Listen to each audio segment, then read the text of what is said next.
There was one mysterious place in the world where all who wished could undergo trials and become much stronger than they were before.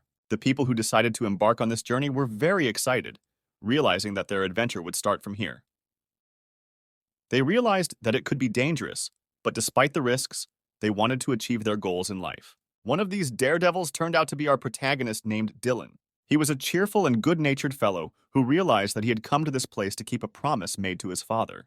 Soon, they all met a real guide who was ready to teach the newly arrived players. He told them of a staircase wall at the end of the world, at the top of which you can get anything you want. The guide stood in front of the people and said, "And they must have traveled a long way to get to this place." He congratulates them on having overcome this initial stage.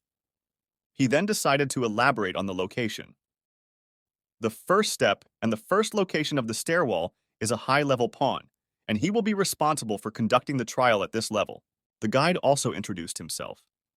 His name is Kyle, and he will be introduced to all of them throughout the trials. Kyle continued that surely they had all heard the rumors that whoever reached the end and received the gift of knowledge would be able to fulfill their every wish. That's probably why each of them had traveled this long way, to reach the end of the world. And though the end of the stairwell has not yet been reached, added the lad, that they may be the first to reach it. So they, the guides, have high hopes for them all. Kyle raised his hand and said, whether the stories were true or not, he wouldn't be able to say for sure. But only the player who gets to the end will know that wish fulfillment really exists, the guide added. He would like to believe that the day when they would know the answer would come. So he would not tell them any stories, for it was pointless. After those words, Kyle snapped his fingers and the first test began. The guide soared into the air, much to the surprise of all present. They had never seen a man able to fly before. Everyone thought it was crazy, and one of the guys even expressed out loud his surprise at what was happening. He totally didn't expect to see something like that right in front of him. The thing is, the challenge didn't start with a great boss, but with a monster that people had to defeat to advance to the next level. The terrifying monster was coming closer and closer to them, and no one understood why they should fight such a creature. Kyle explained, the first stage test should be at least at that level of difficulty so those can move on. Then he asked, did they really hope that the challenge to fulfill any of your wishes would be easy? If not, let me introduce you to the dragon hunt, the guide continued. That his time is unlimited, and he can spend as long as it takes to destroy this monster. As many people as you want can go to the next level. There is no limit. Just defeat this dragon. Kyle hoped that someone present would start acting right now, immediately. After all, even though there was no time limit, it would be nice if someone would start the trial already. All the people were in shock and bewilderment, not realizing what kind of monster was in front of them, and whether this guide was crazy to want them to fight a dragon of such a huge size. One of the guys realized, damn it, one wrong move and they'd all surely die in that place. But no matter how it went down, one of them had to start. Perhaps it's just a disguised trial in the guise of a dragon. The people were confused, not knowing whether to attack or defend themselves. But soon, they decided to act. However, the dragon was even more formidable than they thought. Anyone who tried to attack it was blown away by the wind generated by the beast itself. Kyle began to feel bad for the people, seeing how they were needlessly wasting their lives. But he couldn't intervene, as it was against the rules. One of the guys realized that just a little more, and he could do something against this monster. The young man was going to try to defeat the dragon and pass the test, so he immediately rushed forward. As he tried to strike the monster with his sword, he realized that he was unlikely to succeed now. As soon as the guy tried to strike the dragon with his weapon, the sword immediately broke and its shards scattered in different directions. Kyle could see without a doubt that all the people were trying their best, but they were succeeding rather strangely. The guide said regretfully, how sad it is to watch such struggles. It seems that no one will pass the test again this year, as in previous years. The boy wondered, when will the day come when we will have talents capable of slaying the greatest dragon? Perhaps it would be the same guys that God Lyrid himself had spoken of. Despite the people's best efforts, their attempts to defeat the majestic dragon remained futile. The monster easily threw its scales, made up of tough stones, at them, which were not easy to dodge. One of the young men hit by this hit was in trouble. He realized that he could no longer get back on track, and it looked like it was the end for him. But suddenly, the girl shouted to him, "Move aside!" She immediately wanted to stand up for the guy, doing everything she could to keep him out of harm's way. The young man was extremely surprised and couldn't understand who this mysterious beauty who protected him was. Lowering her blade, the girl said, "Let him pull himself together and get out of there. He's too weak to be in those ruins." The guy immediately apologized to her. "I'm sorry, since I really didn't mean to set him up." But the girl wouldn't listen to his excuses and immediately lunged at the dragon. She pushed off the ground to jump as high as she could to get a better look at the beast. It was a good view, but the dragon seemed even bigger. She didn't care, though. She believed she could pass the test. After all, she was confident in her strength and believed that she was capable of defeating any monster in her path. After all, she was not an ordinary person, as many people might think. The girl tried to strike the monster with her katana so that it would feel all her passion for battle. At this moment, the dragon felt the incredible damage inflicted upon it for the first time. The beast immediately swished its tail, preparing to strike back at the impertinent girl. The woman realized that she should be on her guard now, for it seemed to be the first time the dragon had sensed the danger coming from her. When the monster tried to hit her with its tail, someone suddenly appeared right in front of her. The girl didn't realize what was wrong. It turned out to be quite simple. A guy who managed to learn how to control magic came to her rescue. Using his abilities, he was able to hold back the dragon's tail and then struck the giant. The young man realized that he now had to demonstrate all the skills he had acquired over a long period of time as an ordinary boy. The girl actually said, "Not bad, but she could have done it herself." Kyle was amazed. "Wow, that's amazing. Looks like there was some talent this year after all." He hadn't seen a dragon give him this much trouble in a long time. The monster, having looked at these people, began to move more cautiously, realizing that among them there are bugs capable of inadvertently overpowering him. The guide began to realize that these two were showing great promise and might be able to pass the test. The main character, Dylan, added, "There really are a lot of incredible people to meet on the stairwell wall." He looked at the boy and wondered, could he really find a trio that could defeat this dragon? It was just a guess, though. The monster roared at full power, realizing that he should show his full strength now if he wanted to survive. After that angry roar, all the people on the ground fell, and a torrent of wind threw them right back against the wall. But Dylan, unlike the others, had no problem being able to stay on his feet and accept this flow, going against it. Kyle looked at this guy and clearly realized that he was definitely going to be unusual, just like the rest of them. The young man asked if he could join the others. Soon he was already approaching everyone very quickly, realizing that he was about to show off his abilities. The guy immediately ran up to the two men and introduced himself. His name is Dylan, after which he asked if he could get their names. And by the way, they were incredibly strong, he thought. The boy replied, "Brendan, it's nice to meet you." The young man immediately praised him. He, too, is very pleased to meet them all. Then he asked, "What about the girl? What's her name?" To which the girl replied, "It's too much of a rush to ask her name. Isn't he a little brash?" The boy wondered, why doesn't she want to talk to him? But then he thought that maybe she was just shy. Brendan confirmed, "She probably is." The girl gathered herself to act immediately, realizing that the dragon would not stand still. She flew as high as she could, realizing that now was the best moment to slay the monster. Jumping higher, she realized that if she stopped anywhere in the air, this dragon would immediately hit her, and she would fly right back into the wall. That was why the girl decided to act quickly and try to attack this dragon once more, to make it feel that it wasn't the strongest and most powerful monster around. Brandon, without wasting a second, tried to help the girl by applying his own magic. The young man was already trying to overpower this vile beast to make it realize that they would definitely be stronger than himself right now. Dylan didn't want to be left out either, realizing that he had to do something to help his friends. As he ran up close to the beast, the guy realized he had to make some kind of surrounding strike because he couldn't just stand by. Therefore, Dylan immediately used his ability, hitting directly against the ground to create a small earthquake around the dragon. He realized that it probably wouldn't be much use, but he could still at least get the dragon to stop where it was. The young man's punch was truly great, and even the beast himself, looking at the kid, realized that he had some incredibly high power. The dragon instantly moved closer to the boy. Dylan suddenly realized that he had slightly miscalculated the distance of the blow, causing the dragon to be unharmed at all. Even so, the young man wanted to show class, so this time he would end the monster with one powerful blow once and for all. The kid flew up to the creature and tried to punch it as hard as he could. He has accumulated all his power in one stroke, for he has not practiced in vain to get to such a place and present himself as the best player. So Dylan didn't hesitate and hit the dragon with all his might.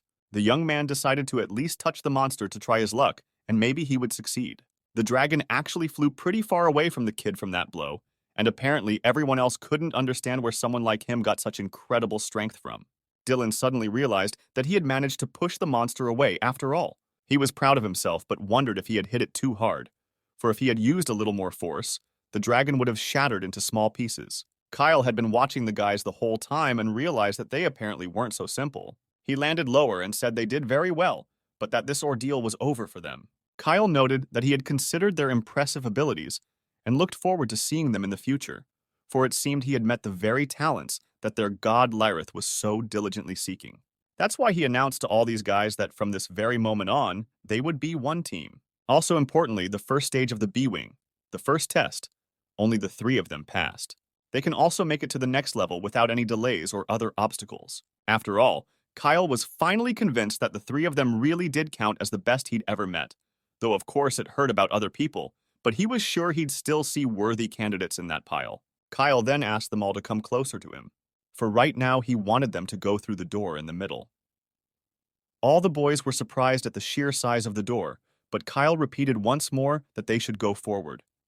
Dylan said that the first trial was much easier than he thought it would be, but the next one should be more fun. He asked the others what they thought the next challenge would be like and if it would be harder than the last one. The girl immediately replied that he was too rowdy of a boy, but Brandon suggested that everyone stick together.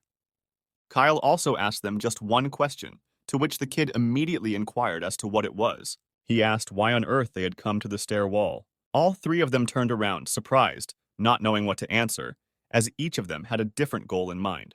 Dylan answered first, saying he came to this place to become much stronger. The girl, on the other hand, confessed that she had come here because she needed to destroy someone powerful with her own hands. Dylan, along with Brandon, were very surprised because they didn't even expect that someone could come to a place like this with the purpose of destroying someone. Kyle immediately inquired about the 3rd contestant, asking what the guy in the middle wanted to accomplish in a place like this. At this moment, the young man was suddenly overwhelmed by memories, and he remembered the time when he and his brother were running away from the terrible monster.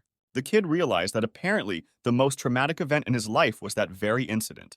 He begged his brother to let him go, saying he had to save his father no matter what. But each time he only ran further and further away from the place, realizing that there was no point and it was very dangerous. Soon they were able to escape after all, and Dylan asked his brother John if he could have saved his father if he had been so much stronger. The young man added that he felt so useless. The brother quoted to the boy the words their father often repeated. He who is able to overcome pain and keep smiling becomes even stronger. The kid asked if his brother wanted to continue to protect the people he cared about. If the answer is yes, the brother suggested the boy become much stronger than he is now. The older brother promised that he too would become stronger and would be waiting for the younger one at the end of their journey, in the same place. He wished the boy to go beyond his own abilities and reach the edge of the world. The brothers agreed to meet when they both became what their father wanted them to be. The eldest emphasized that these were not just words, but a real promise. John turned to Dylan with these words. Since that day, the boy had been smiling constantly, eager to accomplish the goal set by his brother. And now he's standing in front of a stairwell wall, ready to face whoever he has to face. That's how John told the story to Kyle. The girl commented approvingly that they could now move on to the next stage. As the kid ran, he suggested to his friends that the question asked of him was also part of the challenge. Brandon agreed that it was quite likely. The young man reflected on the fact that neither riches, gold, silver, nor treasure can give a man the power to hold the world in his hands. Kyle realized that these 3 guys could make a difference in the world. Smiling, the kid realized that this young man, with God's help, could really get on the right path. The day was approaching when someone would reach the top of the staircase wall. While the boys were discussing this, they were wondering where they would end up in the near future. The friends had traveled a long way to get here, even defeating a dragon. Now they faced the challenge of climbing a huge ladder to the next level. The stairs were truly grand, and only God knows how long it would take the 3 boys to reach the 2nd floor. Brandon pointed out that this must be the transition to the next level, and it looked amazing. Dylan agreed, marveling at the height of the floor. The guy was instantly enthusiastic, realizing how cool and exciting it was. The buddies looked at their comrade carefully, making sure that he was indeed blazing with enthusiasm. The girl suggested running to the 2nd level to start running through it as soon as possible. She decided to ask the guy a question, waiting until he turned around and was ready to listen. The girl wondered if he trusted them too much. After all, there was a chance they would have to fight each other in the next level. So she asked him to stop pretending they were best friends. Unexpectedly, the guy replied that such a thing was indeed possible, though he thought to himself what a nuisance this girl was. As they ran, the boy asked the girl if she was wearing a cape or a jacket. Brandon confirmed that he was curious too, and they discussed whether they should buy one because it looked cool. The girl wondered what they were talking about at a time like this. Finally getting to the end, the guy admitted he wasn't tired at all and they did a great job. The young man lit up with the urge to open the door, anticipating something incredible. He made sure that all the tests would be peculiar. Kyle, who was already on the second floor thanks to his teleporting skills, praised the boys for successfully making it here, where the second stage test would take place. The friends stopped in town, wondering if it was a moulage or just part of the level. The kid announced to the group that the core members had arrived and they could begin the next challenge. He also introduced himself as a level 2 guide, ready to officially continue their ordeal. The boy enthusiastically remarked that this place was amazing, and the guide was a carbon copy of the level 1 guide. Brendan suggested that they must be twins. The young man assured them that the second level trials would be easy enough to pass. He explained that all they would need to do is do a little damage to each other. The wristbands they are given are sensors that start flashing to detect a hit, and the team gets 1 point. The point of the challenge was to see which team would score the most points. As the boys looked closer, they noticed that these bracelets looked incredibly cool. Kyle explained that the challenge is in a battle format between 2 teams of 3. To advance, a team needs to score at least 300 points in 60 minutes, whether they win or lose. If they can get the required number of points in the specified time, they will advance to the next level. The kid added that depending on the situation, both teams may move on or both teams may not. He believes that the conditions are clear, and they can start right away. After that, the 60-minute timer started, and the guy happily remarked that they were lucky to be on the same team. This was going to be fun. Upon landing on the ground, the boys were eager to meet their opponents. The boy was raring to go, eager to see who they were going to fight. Taking a closer look, he realized that the opponents were probably somewhere in that direction. The opposing team was guessing who they would get first, but either way, it should be exciting. The girl started discussing glasses, mentioning that everyone she'd met before had a 0 each. By this point, each of the allies and adversaries had found someone with whom they could compete with using various weapons. The girl curiously told the guy that she wondered how many points he would have at the end of the round. The young man laughed in response to her words and assured her that he would definitely not be bored with her. Meanwhile, another girl and a guy had already entered the battle, wielding something like a spear and a blade respectively. The kid smugly declared that he would win anyway, even fighting with one hand while keeping the other in his pocket. The girl accepted his challenge, and the young man realized that she seemed to want to make up since she was doing such things. But even so, the girl realized that she didn't care about showing off right now. So she began to fight in earnest, albeit with one hand. The girl was completely calm, confident in her ability to defeat this boy. She wasn't so sure about the others. The kid felt that something was wrong, for this girl was surprisingly strong.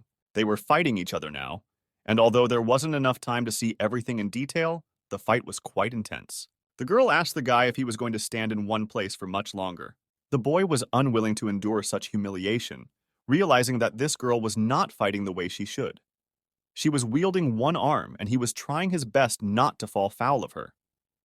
The kid declared that he would defeat her anyway since she was taunting him like that. At this moment, Brandon and the other boy began to fight using their level magic. The boy laughed and asked if this short man had nothing at all to boast about in front of him. He also wondered where Brandon had learned to dodge his punches so deftly. The boy set traps wherever Brandon went. He wondered why they called him short, since they were almost the same height. Brandon was outraged, realizing that he was being mocked, and set out to prove that they were indeed the same height. Why would he be called names? The boy smugly stated that Brandon's punches were insignificant against someone like him. He didn't ask to be tickled, so let his opponent not even think he could do anything to him. Even so, the short man turned around and saw that Brandon had decided to attack after all. The boy realized that Brandon must have just made an unfortunate move since he had anticipated the move. The kid told Brandon with a chuckle that he was certainly in dire straits, but that wasn't the case right now. He continued his taunting by stating that not only is Brandon weak in magic, but he's also a clumsy runt. Now that's news. The young man gradually realized that even though they were the same height, it didn't change anything. The opponent was stronger than him anyway. Brandon realized that since he'd been called clumsy, he'd have to do something else. The kid tried to justify himself by saying that he was still a beginner. That's why he was moving so clumsily. While these two were fighting, Dylan and the girl were also doing battle, and quite well at that. The young man dared to attack the girl, making every effort to impress her. But the girl ended up being much stronger than he expected. She easily punched him in the face. The kid tried to attack her again, hoping this time to repel her blow and strike back. The young man realized that it was getting worse with each attempt, so he should have pulled himself together and shown her what she deserved. The boy rushed forward, eager to express to the girl everything he thought of her, realizing that now everything depended only on him. The girl looked at him carefully, noticing that he was very serious. At that moment, they clashed fists, and it was clear that only after such a blow would it be clear which of them would be stronger. Suddenly, the kid wondered, why exactly did they slap each other's hand? Just then, the girl threw another punch, knocking the guy back. He shrieked, recognizing that he was getting nowhere. With each movement, he slid across the floor, realizing that it would be extremely difficult for him to do anything against her now. Taking another look at the girl, the guy noted with admiration that this fight was awesome. The young man laughed and recognized that she was indeed very strong since she was able to fight so skillfully against him. And yet, no matter how hard he looked at it, he realized that they had started off somehow wrong, because her skills were simply incredible. So the boy wondered what her secret was. The girl looked closely at her opponent and thought that most likely the reason for her superiority was due to the difference in their strength. She prepared to throw another punch to explain it to him more lucidly. The guy realized that his rival was really harsh since she wasn't even going to answer his question. The young man noticed as the girl began to rapidly approach him in huge, lightning-fast strides. The girl stepped up close to him and made some points clear after all. She demanded that he finally grow up. He realized that she must be furious since she was so eager to kill him. The young man flew a considerable distance away from her. Even though he knew it was only a training session, he still realized that this was no longer a joke. At this moment, his teammates were watching as this girl nearly knocked the guy out completely. She just watched and realized that he probably really wouldn't demonstrate anything special, as she had assumed at the beginning of the round. Still, there's a lot to discover on the stairwell wall after all, but she'll have to try harder still. The girl also added that she came to this place to see what she was even capable of and thought she was fighting others, but would only be able to realize the limit of her abilities if she faced a truly worthy opponent. She really didn't expect her first opponents to turn out to be worthless weaklings with no abilities, but with that ridiculous smirk on her face, it was one disappointment. What she found most disgusting was that he didn't just have 0 points, but far less, perhaps even so much so that he went into the minus side. At that moment, the girl pounced on him and said that she was sorry, but would have to wait for the next opponents to find out her true strength. The guy was very serious at this moment and realized that now he would be able to have fun, because he was sure that he would be able to show her his true power. The young man immediately apologized and said he was sorry if she didn't like his smile. But don't let her get so angry because that's his philosophy of life. The girl suddenly wondered if the guy had really lost his mind after she hit him, after which she instantly stepped back, realizing that the punch just missed its target. She also inquired of the lad what this curious principle of life was. But despite that, she still suggested that they fight seriously right now. The guy said that for what it's worth, she applied the defense enhancement at an extreme level. The girl was about to use her ghost blades, realizing that perhaps this young man would show his true strength after all. At that moment, the guy realized that she really did want to fight at full strength.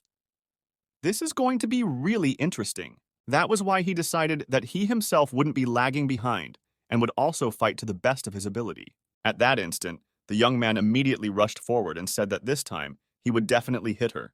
For now they would be fighting fist against fist, and everything would only depend on strength. The girl at this point began to realize that something serious was about to happen. At the same time, Brenda was fighting against that short guy who kept calling her names. He laughed at him and said he looked so exhausted. Why didn't he just give up and then it would be over? To which the short man replied that no. It was another incentive for him to get stronger, so he wouldn't get tired at all. So in that same instant, he attacked the guy while he was shooting right at him.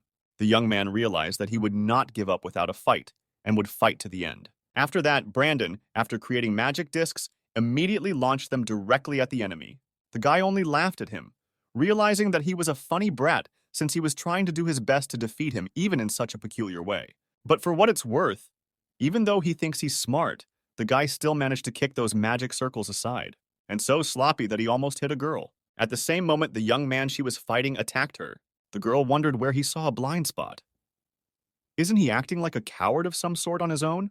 The guy only snapped at the swordswoman to shut up and not comment on his movements at all, because sooner or later he would kill her. She wondered thoughtfully if he was really serious about this. The girl has no problem dodging his blows to demonstrate what she is capable of. After that, she immediately kicked him with her foot so that he wouldn't relax so much. She did realize that she might have gone a little overboard, but it would still be a lesson to the guy, that you should not underestimate your opponent just because he is not fighting at full strength. Though despite that, she also realized that he did seem to be completely lost in the realization that people could be stronger than himself. But the young man didn't care, and he only wanted to defeat her, saying that this is what he calls a fight. Let them not fight a swordswoman like her anymore. The girl looked closely at him and thought he must be obsessed with something similar, or even worse. At the same moment, the guy immediately tried to hit her shield once more and said that her defense was really solid, since he really couldn't penetrate it. Just as suddenly, the girl removed her defenses and hit him back. The young man was counting on it, so he had no trouble understanding what he should do next. Dylan tensed, so she didn't immediately realize what he was going to do to her next. But it came as a surprise to him that she jumped up too, and even higher than him. So he didn't anticipate such a moment and realized that things were probably about to go wrong. The guy still decided to seize the moment and kick her while she was in the air, even though he realized his leg was already hurting like hell. But despite the fact that he had hit her, she didn't care about that blow, and she was flying straight down. That was why contact with the ground was hard enough to avoid. The young man, of course, hit the ground, then did a little somersault to get to his feet in time. He managed to land after all, and his expression immediately changed from a smile to a rather stern one. Gradually, the guy began to realize that such battles he only dreamed about in his dreams, and now it's happening for real, and he can't believe that he still hasn't struck a single blow to this girl. The young man realized that she was truly an amazing person. Just as suddenly, he heard his girlfriend tell him that he was completely unable to read his opponent's movements, and that was bad. The girl, still fighting, told him not to be dumb and act according to his opponent's movements, and only then would he be able to defeat her. It's also the only way to withstand their attacks. While she was talking about it, the guy resented that he couldn't believe she was looking around during the battle. Was she really going to die so easily? The young man slowly began to understand her friend, so he wondered why she decided to help him now. After all, she had treated them rather coldly before. The girl only laughed and told him to make no mistake, because she was only helping him because they were now a team. At the same moment, the guy who was fighting her said to damn the swordswoman to focus on the battle. The young man slowly began to understand her and realized that he was indeed making a lot of mistakes based on her words. The guy started to realize and thought he would need to predict his opponent's next move and find a gap in his future actions. The girl began to move closer and closer to him, but he, in turn, tried to move farther away so he could think properly some more. This girl was hitting harder and harder, and the guy couldn't figure out how he could find anything resembling a loophole now. With each blow, the girl gradually moved closer to the young man, but he, in turn, tried to think of something else. And the best option for him turned out to be to simply step back and wait for the moment she lowered her shields. The guy couldn't stop thinking about what he would do in that moment. The girl came very close to him and told him that it was all useless against her, after which, once she got as close to him as possible, she immediately launched him into the air to keep him relaxed. After that, with swift movements, she came in from the other side, realizing that even if he predicted her movement, it still wouldn't work. Therefore, jumping up, she delivered a crushing blow. And on top of that, the girl also realized that he wouldn't be able to keep up with her speed. It would take him a very long time to attack her. The young man realized that now he would have to do his best to avoid a lot of blows. Except the tricky part is that this girl is unimaginably fast. His body was like a punching piñata because there was nothing he could do right now. And this girl just kept hitting him, thus increasing her points. The guy realized that he needed to focus, and only then would he be able to do anything at all. The young man bounced back, realizing he was going to have a hard time now. Taking a closer look at the girl, he realized that he would need to act very quickly and skillfully if he didn't want to die right there. Looking at this girl, the guy realized that she was extremely fast, and he wouldn't be able to give her a decent fight back. Her attack seemed almost inevitable. That was why he had a plan B. If things continued like this, he wouldn't be able to win, the young man pondered. Right now, he needed to use his best skill to defeat this girl. He stood still as she approached him at an incredible speed.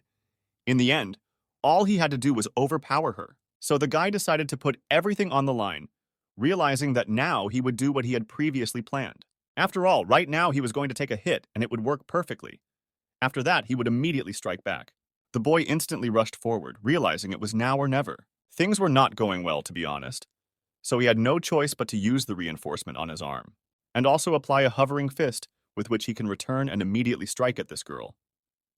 But just as the kid was about to do so, the main host Kyle announced that the quest was over and asked them to stop fighting. Machechka began to rejoice, saying that it was finally over, just in time as he had previously anticipated. In that same instant, the guy realized what the hell it was that hurt. Kyle said that since both teams earned 300 points each, they both made it through this round regardless of the outcome. The girl stood motionless, realizing that she was about to find out how many times she was able to hit the opponent she was fighting. She also watched as her opponent unsuccessfully tried to punch her. It was over pretty quickly. While they were fighting, the boy even lost track of time. The young man laughed and said he was actually in pain. The girl stared at him, not understanding what was happening to him. She'd beaten him, and he was still acting like his usual self. As she looked closer at the blow he was about to deliver, though, she realized it was truly terrifying. And if the kid hit her, she'd be in trouble. She really didn't expect the boy to be so strong. Even the distant wall was seriously damaged by the airflow. The boy immediately informed the conductor that such a thing was unacceptable. He also wondered if they really had gotten to 300 points that fast. A little more and he would have been able to hit her. The girl only smiled and thought that if he did, she'd probably hoof it off somewhere nearby. Kyle congratulated the teams on passing and said they now had to go out the front door and up the stairs to get to the next level. The boy told the swordswoman that the next time they met, she would lose to him anyway. He also asked her to remember his name, Gara. He would be reminded of it each time, and would be the one who would surely defeat her. The girl thought about it and noticed that he had a rather odd name. The short man immediately went up to the guy and told him he had a good time. His name is Esseron, so don't let him take offense at the way they fought. He also added that he is really short and his name is Brandon. He hopes that they will meet again someday. The boy only laughed at that and said, okay, he'd say goodbye this time. The young man laughed at the situation and said he couldn't believe he never got to hit her once. So he immediately said that she was incredibly awesome at fighting and dodging. He also promised that he would definitely beat her next time. The kid made the promise to the girl, and then their team told him he was digging in there and didn't go on. Dylan immediately told the girl that, okay, they would see each other again a little later. Suddenly, she turned to Dylan, and he asked if she really wanted to say something to him. The girl told the guy that her name was actually Marina, and asked him what his name was in return. The boy only laughed and answered that his name was Dylan. It was funny that she showed such respect to him. But the girl added that, okay, Dylan, she wanted to ask him a certain question, and that question was why he had come to a place like this. The young man wondered if everyone in a row would ask why they were coming to a place like this. The guy decided to say he would have to meet someone after all. The girl suddenly thought about it and noticed that that last punch had been a really good one. She was really surprised that he could do that. So she wished that he would become even stronger, and maybe they would meet again. She also extended her hand to him and told him that she would forgive him for being rude in the beginning, and let him have fun going towards the same goal she had. Most importantly, the girl added, let them meet at the very end one more time. The kid, laughing, shook her hand after all and said that yes, he thought they should get closer sometime. He also turned to her and told her that he would become much stronger. Just let her be ready. The girl, in turn, looked at him closely and began to understand why this kid was so cheerful. In fact, he was very happy to be in a place like this. Kartoshka told Marina to get on their way or they'd be late, to which she replied that yes, let's go after all. It was after this incident that the girl realized that she would remember him well. After all, Dylan is really a very funny guy, and she hopes that soon they will meet.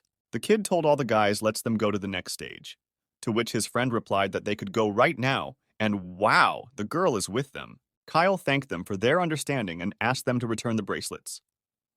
The guys replied that they could keep climbing, right? Kyle said yes, let them go higher. The kid was the first to dare open that door and realized that apparently the further it went, the worse it got. The stairs they took to the next floor didn't look the same, but still, the young man realized that okay, let them keep going upstairs like a real team after all. The girl suddenly asked what made him think they were a team. They just teamed up just because of the test. The kid also turned to her and told her that she actually helped him a lot last time. To which she replied that she only did it because he got his ass kicked. The boy only laughed and said, "Okay, stop denying it." She had helped him no matter what happened. She suddenly wondered why he was always so cheerful.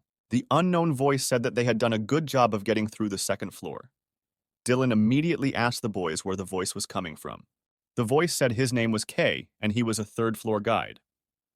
The boy asked if the man was supposed to be somewhere nearby. Kay tells them that the third quest starts at the end of the stairs, and the first hurdle is to get to the test site. And speaking of which, he wishes to see them all safe and sound. Soon the young man realized that apparently the exit was closer than last time, and it must be the entrance to the third floor, the kid thought. He said the next place will be even better than the previous ones. After all, they had just found themselves in some sort of nature emulator. The further they went, the more amazing the places became. How did they even manage to create a forest in a place like this? The boy wondered. He also noticed that there are even clouds in such a place. How is that possible? Brandon replied that the space inside the stairs has a different environment than the outside, and he has heard that there are even some areas where it snows. Dylan said that he really knew a lot about such places. He even got a little embarrassed and answered that he just read a lot of books, so he knows. And besides, he, like Dylan, doesn't know much. The boy immediately asked the blonde what she was even doing. And she told him to mind his own business. She had no reason to stay where she was. The young man told her that hell, they might as well all climb further together. But instead she told him to stop following her.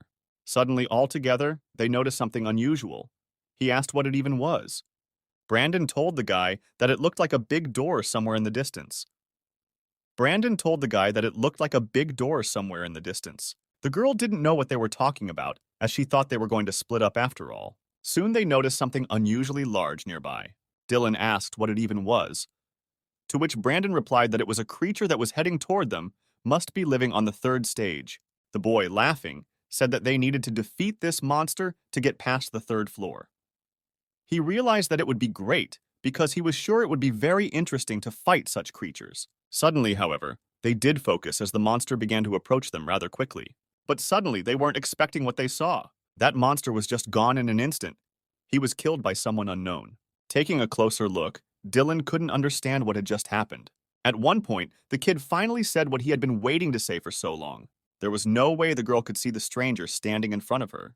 The young man, without wasting a moment, confessed that he had always believed in this meeting on the landing, and now he was immensely glad that his expectation had not been in vain. Dylan was surprised to see a stranger around them, and wondered if he was on his way to the test site. The girl did not hesitate to ask if his name was Cayman, to which the boy immediately inquired if she really knew him and was his friend. Cayman explained to her that he wanted to ask her to go quietly with him, but realized it would be a waste of words and decided to check with her to see if his reasoning was correct. The girl, upon reflection, still answered the question with a question to a question. Since when did he become so rude? But the guy took one look at her and realized that a peaceful solution didn't seem to be in sight. Without thinking long, the kid lunged right at them, apologizing and saying he'd have to grab her by force. Dylan wondered, was this guy attacking them? At the same instant, hands began to appear from the ground, eager to grab our travelers. The girl, noticing this, realized that she was in for a real treat, because by the looks of it, he was after her. Soon Cayman was right behind the girl's back. Instantly, he handcuffed her so she couldn't use her power. What was also unexpected was that there were many minions near this guy, one of whom was using a sand trap. The girl was really quite frightened, for she did not even expect them to be so well prepared for such actions. One of the servants said that if she agreed to go quietly with them, they would personally escort her without any danger. She was indignant. Damn it. Damn cowards don't want to fight fair and resort to tricks. The young man was about to explain himself and said, okay, let them finally move on. Dylan asked these people where they were even going. He was also outraged and wondered what they were doing to their comrade. Suddenly, he noticed an unusual emblem on one of these servants. While the boy urged everyone to stop immediately, Brandon held Dylan back to tell him something important. The boy turned around and asked what was the matter, for they must catch up with these people and save their friend. The kid reported that these guys are Terry's knights. The young man inquired as to what kind of knights they were in general. Brandon explained that Terry is a kingdom that will go to any lengths to accomplish their goals, and they are the knights of that kingdom. That's why he suggests taking your time to run after them, because there's no telling what will happen to them if they get caught up in all of this. Dylan thought the boy was going to say something important, but he only offered to continue on his way, to which Brandon objected that they still had a test to pass. The kid suddenly wanted to share his thoughts with his friend, even though he wasn't sure how he felt about it. Being a boy who tends to protect everyone and give smiles, he wasn't going to pretend like he didn't see what had just happened in front of him. Most importantly, he thinks the blonde isn't a bad girl and is willing to save her by all means. The boy looked closely at Dylan and realized he might have said too much, but still decided to help and go along with him. In that case, they would not stand still, but would catch up with the fugitives before they got too far away. These same ninja knights tried to get as far away from that place as possible, hoping that the young lady's journey was comfortable. After all, they must return to the castle where the king awaits her arrival. Being the greatest daughter and princess of tennis, it is her duty to be in the kingdom. Since childhood, the girl has been told that she must be a strong heir to her country, so it is her duty to do her best to get better and better every day. The little girl only wondered why she was born a princess and why she was given such a responsibility. They got far enough away from that location and realized that this location would likely be suitable for further action. They gathered in a small circle, talking about how they needed to hurry now. Cayman, as the head, needs to make sure the princess gets home as soon as possible, and they also need to leave the place before the guardian arrives. Suddenly, someone from the forest asked, "Where are those rascals hiding?" Cayman immediately asked the princess if it was really them and her companions. The girl instantly realized that this fool had already had enough of her. The young man shouted loudly, "Hey, can it finally show itself already?" The kid was slightly surprised to realize that he was actually quite close. The boy began to look closely at everyone present and realized where they were actually hiding.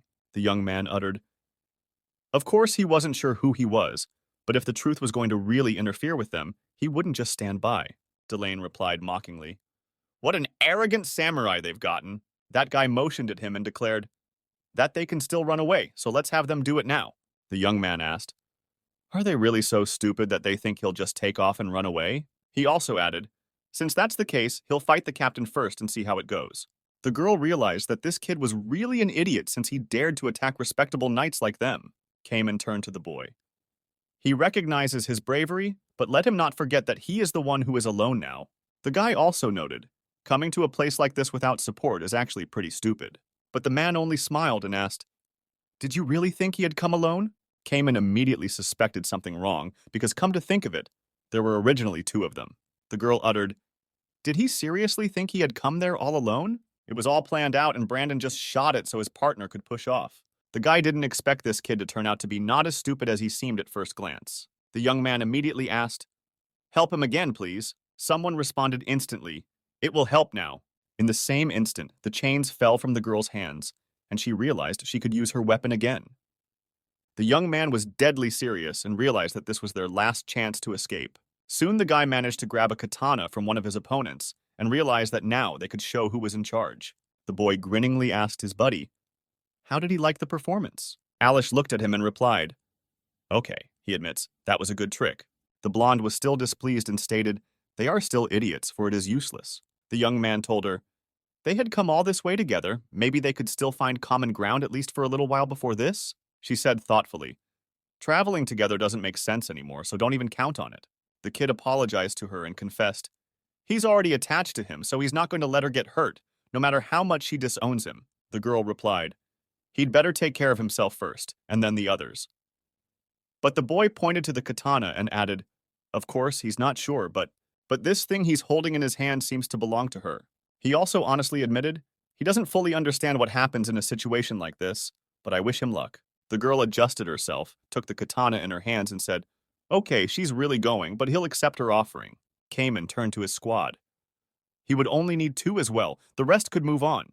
He also added, "Plus, he'll be able to deal with this girl one-on-one. And the rest of us, in turn, can finish off those 2 kids who think they are heroes," the commander ordered. Soon a small skirmish broke out between them, and each began to prepare for their next moves. The guy realized, these guys think they can beat them. It's pretty stupid of them to think that. The girl realized, okay, let these 2 try to fight, but right now, the main thing is to confront the leader. That guy said, sorry to disrespect him, but they are forcing him to do this. He apologized again to Princess Tennis. Hopefully, he wouldn't blame him too much at the palace for that. The girl pulled out her katana and declared to Cayman, he would not back down, even though he was her father's commander. She uttered, That's enough of that. It ends right here and now. The boy looked closer and realized that the princess seemed to be serious. The young man was extremely surprised, for he had never seen the princess use such monstrous power against her own allies. The girl applied the defense enhancement in extreme mode as well as the Blade of Agony. The commander-in-chief realized his fatal mistake of fighting the princess seriously. It must be realized that he has no choice. Therefore, no matter what, he had to get her to the palace at all costs. Dylan, fighting, was very much surprised by this girl's abilities, for he had not seen anything like this before. Of course, along with him, Brandon was also quite amazed. The commander-in-chief realized, damn it, she was even stronger than she was before. What should he do with such strength now? The girl, grinning, said, he is already imagining what will happen if he fails the task. The king would definitely be upset. Guy turned to Princess Tennis, saying that she was always stronger than everyone else. He also added, but all the while he has been training hard to achieve even a fraction of Princess Tennis's strength. The girl took a closer look at him and began to look at him with disdain, realizing that he was unlikely to succeed. She would be interested to watch him try, though. The young man immediately strengthened the defense on his sword composed of sand. He began to attack, realizing that if she didn't hold back, he would fight at full strength as well. The girl slowly began to understand why the king had chosen this particular guy as commander. She continued to defend herself, realizing that the best option now would be to destroy the enemy standing in her way. So the princess decided to seize the moment and do everything she could to defeat this guy. The two tried to move as carefully as possible around each other, not wanting to cause serious bodily harm. While it might seem from the outside that there was nothing safe here, they still tried to proceed carefully. At one point, the girl just let go of the katana, which the man didn't expect at all. She then immediately grabbed the sword with her other hand and tried to strike. The guy, not expecting this, jumped up high to avoid the attack. The girl didn't hesitate and continued throwing punches. She decided to go up higher with him and fight there to find out which of the two of them had gotten stronger. The boy realized that all his efforts would probably be useless against the princess. But no matter what, he had to do something to overpower her. Even after he defended himself, the girl continued to ruthlessly attack him. The young man felt that it was getting harder to fight with each movement. He also realized that apparently all his training was in vain, for the princess moved amazingly and he might not stand much of a chance. The princess asked him, "Is he done warming up?" "She's been ready for a while." The young man tried his best and asked, "Also, don't let him look at him with that serious look, please." The girl realized that even these pebbles would definitely not save him. Soon these same pebbles turned from ordinary stones into fiery fireballs. Oh shit, that's not going to stop the girl anyway, the guy thought. Each time she came closer and closer, she decided to try her luck to overpower him with a single blow. They switched to each other, realizing that this was where it would end now. Just as suddenly, a kid intervened in their little fight and said they shouldn't continue. He approached and stated that he needed them for something else. The girl was very surprised that this man had stopped their blows with a cotton wand. She just couldn't understand how he managed to stop her blade with a cotton wand. The guy said, "So he was able to stop her after all. That's the end of it. Well, then it's only for the best." He also wondered, is this kid really a bodyguard? He didn't look much like a candidate. Suddenly his acolytes turned to him. They reported that the portal leading to the kingdom had been opened. The young man uttered, "It can't be helped. He'll be back to get her next time. So let Princess Tennis, don't relax too much," the boy warned. The boy shouted, "They must retreat! Everyone into the portal quickly!" Brandon was very surprised that they suddenly ran away. Dylan was also shocked that they all suddenly decided to just leave the battlefield. They wondered, did these guys really come through the portal to this very place? The guardian was asked what had just happened, to which he replied, "Oh, nothing much happened." The girl wondered why the guardian was so late. "They're just having a little sparring session between the newbies. He'll be right back." The guardian sighed and said, "Be that as it may, it will be very difficult to raise them. Children are nothing but trouble these days." The boy wondered who they were and immediately realized that he must be the very guardian. Besides, he is present on every floor. Dylan immediately realized what he was doing and decided to praise him. It must be cool to be the guardian of all the floors. He laughed and replied, "Yeah, he'd talk some more, but he's got other things to do." The guardian also noted, by the way, he had heard that there wasn't much time left until the end of the test, so they had best hurry up. After that, he wished them good luck. The boy was immediately surprised. "Wow, can they all fly? How cool is that? Will someone teach me how to fly someday?" Brandon reminded his friend. "They really should get going. because the door is really going to close soon. The boy asked, "What happens when it closes?" Brandon explained, "When the door closes, they won't be able to get to the next level. So it's worth hurrying there as soon as possible." The boy was greatly surprised and asked in what sense they would have to hurry. After all, they couldn't just stay where they were and admire the views of these forests. After some thought, he realized there was nothing he could do and told the redhead that they would go ahead after all. The boy turned to the girl, asking why she was staring at him. He told her to go, or they would all be late for the test. The girl suddenly wondered and asked why they had decided to help her, since they had found out she was a princess. The blonde immediately asked the boy why he didn't ask for details, as it would have been quite important information for him. Turning around, the kid was surprised and questioned what she was even talking about. She asked him why he was acting like nothing had happened, since she had seen everything that had happened just a short time ago. The girl emphasized that it was no small thing to note all this mess around Gaima and his subordinates' attempts to kidnap her. Besides, should they wonder what was going on around them at all and why everyone had decided to hunt her specifically? The boy replied that that was it, but also added that he didn't want to ask her for some reason. And besides, why should he be interested? She got a little angry and asked him what he meant. If he was helping her out of pity, he would regret it. He answered her that he was not in this place because he was interested in her past. So he had no reason to ask her about such things. The girl was in a complete stupor and couldn't understand why they weren't asking for any information about it at all. The young man smiled and told her that she must have been through a lot, but still didn't understand anything. He explained that he is here because she seems like a good person to him. That is why he wants to protect her and do his best to get along with her. The girl looked at him closely, not realizing if this kid was weird or if he was really that honest. After those sincere words from the boy, she suddenly had a memory of the princess doing something similar someday. The memories were horrible, and said that one day she would meet people who would look at her not as a princess but as a person, and they would appear very soon. In that catastrophe, all he was saying was that she would only move forward with them. She would have to do it for one thing, their majestic kingdom, and also for her own sake, for as a person she must show and demonstrate selflessness to those who are worthy and will want to protect her. The boy told all the boys that now they should move out even faster to make it in time. Suddenly, a girl announced that her name was Tennis. The young man apologized to her and asked her again what she was saying since he couldn't hear. The girl reminded him that he had asked her name, hadn't he? She said her name was Tennis Jean Arden, which was her name. The boy was greatly surprised and thought that since she told her name, it was a good sign. But while she was sad and reminiscing, the kid said they really had to go or they'd be late. Soon he called out to Tennis to come with them or they wouldn't make it in time. The girl was glad that she was finally starting to move forward and that she was no longer a princess, but just a real Tennis. These guys quickly started moving forward and didn't even notice that they had already run quite a distance. Suddenly, Brandon decided to say something to Tennis that she took notice of. The boy confessed to her that in fact, the last time he'd come to rescue her, he'd been asked by Dylan to follow him. He also admitted that he had hesitated for a while as he wanted to attack them all with Dylan. As he spoke, the boy looked at him and thought that Brandon had really made up his mind to be honest. Brandon added that if someone was in trouble, he would have to help them, but admitted he didn't mean what he did, so he apologized to his friends.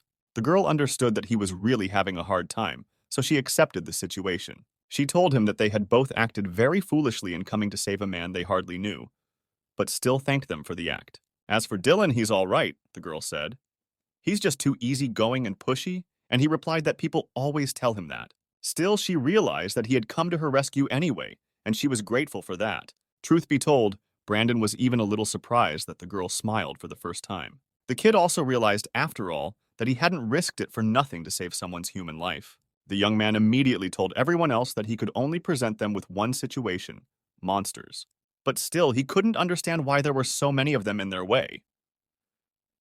"Is this even normal?" the boy began to say. Just then he realized that there wasn't much time left before the door closed, so they should have hurried. The boys rushed forward as fast as they could, realizing that now they needed to get through these monsters as quickly as possible. The kid had the presence of mind to say, "Wow, they managed to get through them all after all." And also they were almost there and were able to get to those very doors, so basically they made it in time. Dylan shouted for everyone else to go ahead and find out what the next assignment would be. Upon entering the place, they were all very much surprised at what they had just seen. The boy was also amazed at what he saw, the likes of which he wouldn't have seen anywhere before. They realized this was the location of the third challenge, and it looked really cool. As they walked and looked around, Dylan also added, "Wow, there are so many people in a place like this in general." Suddenly, the doors behind them began to close slowly. And if the boys had stayed a little longer for the previous test, they wouldn't have made it.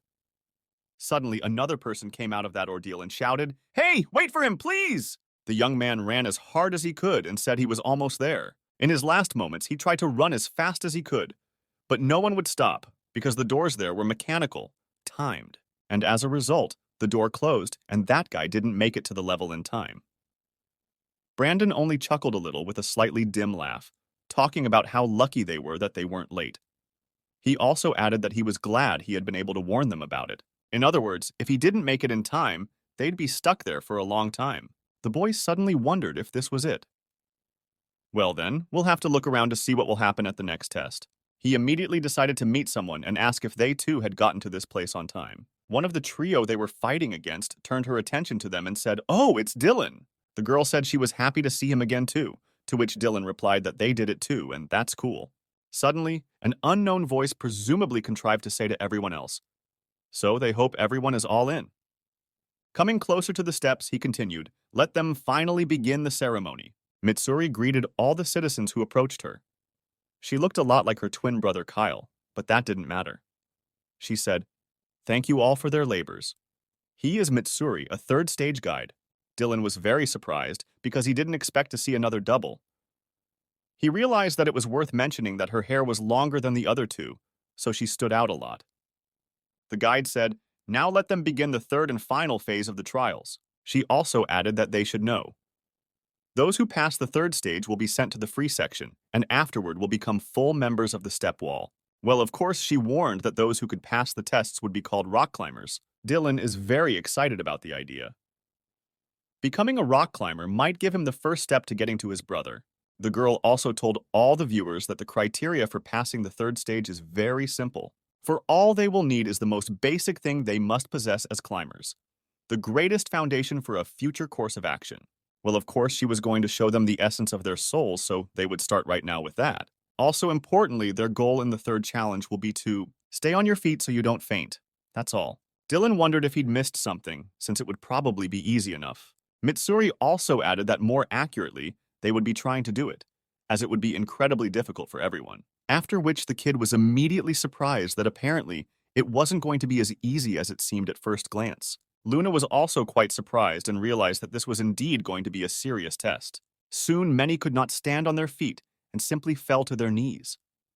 They were in incredible pain from the weight that had fallen on them. The guide immediately told them all that if they couldn't pass this soul check, there was no point in going up any further. She looked in amazement at those who could still stand on their feet. 3 guys stood to their feet and said what a shame that everyone else couldn't resist. Also, the pirate boy said that how in the world could something like that break them? To which the boy replied, "Wow, Kurogiri, he's already sweating and you're talking about such things." He mumbled something back, saying, "Shut up, it's just a little hot in here, so he's sweating." Mitsuri was able to notice that the 3 were indeed admirably standing their ground and just watching everyone else. Dylan also asked what he thought their ordeal would be like yet, and it turned out to be quite simple. After all, this round apparently isn't as difficult as all the others. They'll just have to hold their ground. She looked at them and realized that there were outstanding people among the crowd who could pass the test. The girl realized that it was quite amusing to watch such people. For as much as she thought she was going to scare everyone, some were even more relaxed than they looked, and she liked that. The guide's analysis showed that many of the guys can stand on their feet with no problem. Dylan said, "Okay, fine. Let them go ahead and let Brandon follow me." Suddenly, he heard something was wrong. Why hadn't he heard Brandon? Turning around to take a closer look at what was going on, he noticed something amiss. Brandon couldn't stand against such a flood of energy after all, and the boy just couldn't understand why. The kid looked down and couldn't understand what was happening to him, but he realized he was having a very hard time. No matter how hard he tried, he couldn't figure out what exactly caused him to hit the ground. Dylan just stared at him and couldn't believe that Brandon could be so weak. He realized it was probably something else, though. The boy asked him what had happened to him, but he didn't listen to him and went deep into his thoughts. The guy could see his old uniform, which apparently intimidated him a lot. Even as a child, he had been frightened by many things. But it all started from that time when he lived practically alone, or rather, when he was still at home. Suddenly, he woke up, and it was unclear whether he was having some kind of nightmare or just wanted to go to the bathroom. But he clearly had some kind of bad feeling. Looking more closely at the door, he could see light coming from another room in the middle of the night. The kid went to his brother and told him to wake up because something wrong was going on. Brandon's younger brother tells his older brother that their father is in the house and they should hide because he doesn't know what he will do to them next. Just then, the kid wondered if the father was home, and what then? Brandon realized that he was sure his father was drunk and would beat them if they didn't hide. As soon as little brother got out of bed, he suddenly jumped on the blanket. And after that, he just fell to the floor. There was quite a lot of noise from this act, which apparently caused the noise to spread to the other room. The boy said, "Oh man, get up faster." But things turned out to be sad enough. My father showed up just outside the door, which was ajar. Brandon told his brother to get up quickly or it would be too late. Just then he could see that their father was approaching them after all, and it was just awful. The boy covered the door for a while to get a closer look, because if he opened it now, his father would beat him too. The father thought of asking the guy where his brother was, to which he suddenly hesitated and realized he should ask, "What about his brother?" The boy said that he didn't to fully know where he was. The guy suggested that maybe he went to the bathroom. Anyway, the kid said he didn't see his brother when he woke up. My dad understood when he said that jerk was out there without his permission. And also the most important question is, why isn't he sleeping? To which the son can answer that he's not feeling well. When the father heard that his son was not feeling well, he realized that he was going to kick him in the stomach, even though he wasn't feeling well himself. His younger brother looked at everything that was going on and couldn't understand what was going on and why this was happening to his family. The father, being drunk, beat his sons nonstop, calling them useless assholes. He accused them of wasting all his money and failing to do even one of his errands. The younger brother begged the older brother to help him. While the younger brother pleaded for help, the older brother only roared, realizing that if he got out, he would simply die. With every second he spent in the closet that day, he lost himself for such an act. Each time he blamed himself for the incident and constantly apologized to his brother. His second personality was telling him that he was still the same as before, and that there was basically no difference between then and now. Getting closer to him, the second personality asked what happened to that person who came to the stairs to become stronger. Where was he now? The second person only laughed and said that there was no difference between them then and now. He was a coward and would remain a coward. It was because he hadn't helped that Hana was dead and lying in her coffin. If he had helped then, maybe things would have been different. The second personality kept saying that he was the same as before. The young man was incredibly nervous and didn't understand what he should do if this was true. He wondered why all this was happening to him, and all because he was weak. The girl paid attention to the way Brandon was acting now. She decided to say something to Dylan that got his attention. The girl looked at the situation and said, "That's how it is." She thought Brandon had always been a good guy. The kid wondered if there was anything to go down for. He'd do it himself. But he didn't believe Brandon could have done anything wrong. The young man had the presence of mind to ask if she really thought it had to be like this. He was referring to whether there was anything he could do to help Brandon at all. The girl only laughed and said that she didn't know to the end what exactly could be done in this situation. But let her try. The kid turned around and wondered how he should help Brandon. The boy turned to Mitsuri, saying that he wished she would pay attention to him. He told her he was downstairs and asked her to come to him. Dylan asked the conductor if he would fail the test if he helped his friend. The guide remained silent, not knowing what answer to give to this question. After all, no one had ever suggested such a thing before. The opponents they fought against were very surprised that Dylan had dared to do such a thing. One participant laughed and said that a place like this is full of weirdos, apparently. Dylan continued to pull his hand up and wait for a response from the guide. The girl in turn said that she was not saying that they could not help other participants get out of a similar condition. Plus, no one is stopping him from helping his team with stuff like this. Brandon was still in that state, and his other half, in charge of the past, asked what he was doing now. Is he just going to keep lying there with that in his head? The boy continued to call Brandon's name, and suddenly he could hear Dylan. Dylan looked at him and told him that if something was bothering him, if it was really something unpleasant, let him tell him. He would help morally with it. And since Brandon is not alone, they have to move on. After all, they still have a long way to go, so they shouldn't dwell on the past, Dylan said. Soon, Brandon stood up, briefly taller, and wondered if he had really just sprawled out and laid on the ground. As soon as he woke up, and in the same instant he fell to the floor again, not realizing what was happening to him, he thought of telling Dylan to, that he can't do anything else and will apparently stay at the bottom. Dylan told him that he could handle it either way since he believed in him.